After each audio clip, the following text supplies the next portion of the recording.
Okay, so you might need a ladder for this because the idle air control is up behind the throttle body, and I'm actually just going to step in on the frame to show you. It is this right here. So we're going to undo this electrical connection, and then there's a Torx 25 right here and another one down here, and we're going to pop those out.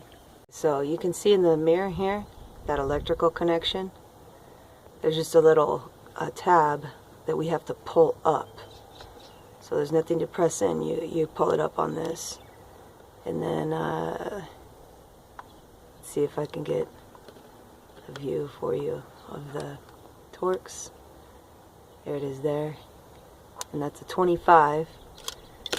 Don't try to use a 20 because you will strip it, and then in that case you're going to have to remove the whole throttle body to get that screw out. I'm going to pull this weather stripping back a little bit, give you a little bit more room.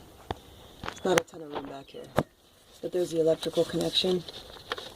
You're just going to reach in and you're pulling up on this tab here to get it off this little catch on the IAC valve itself, and I'll show you what that looks like when I get it pulled out.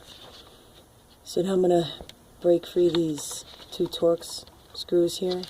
There's enough room back here to fit an extension if you have a Torx bit that you could put on a ratchet, maybe a 3-inch, 3-inch long extension on a 1/4-inch drive. You might be able to get that back there, but you can see there's not a lot of space. But I can fit back there this here. So it gives me a little more grip to turn it. Make sure you tape this bit on even if it's magnetic, because if you drop something back there, it's going to be quite a lot of effort to get it back. Okay, here are those two Torx screws, and you can see those would strip pretty easily if you tried putting a 20 on there. So stick with the T25. I was able to use this tool to remove both of them, though it takes quite a lot of effort to get them started. Just don't lose your patience and you can do it. So now going back over here, see there, just going to reach in now, pull it out. There it is. So we'll go bring this onto the bench. You can see there's an O-ring there. If you pull it out and you don't see an O-ring, get your mirror and find it, because there's an O-ring on this. Here's the old part, very dirty. Here's the new part.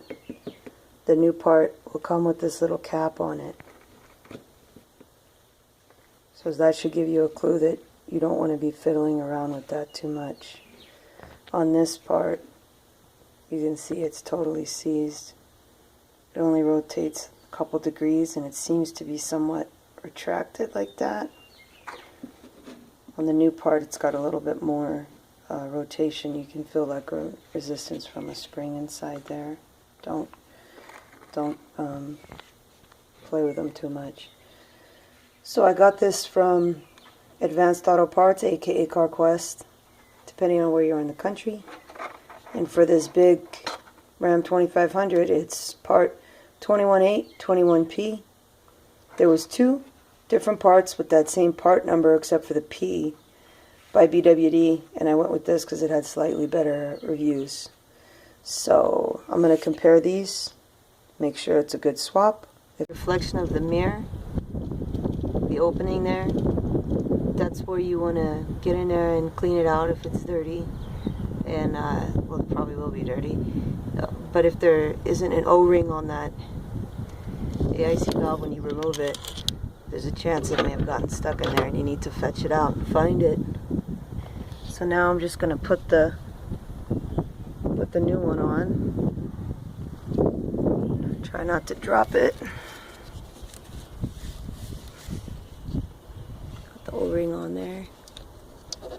Just gonna put it in place like so, and get those Torx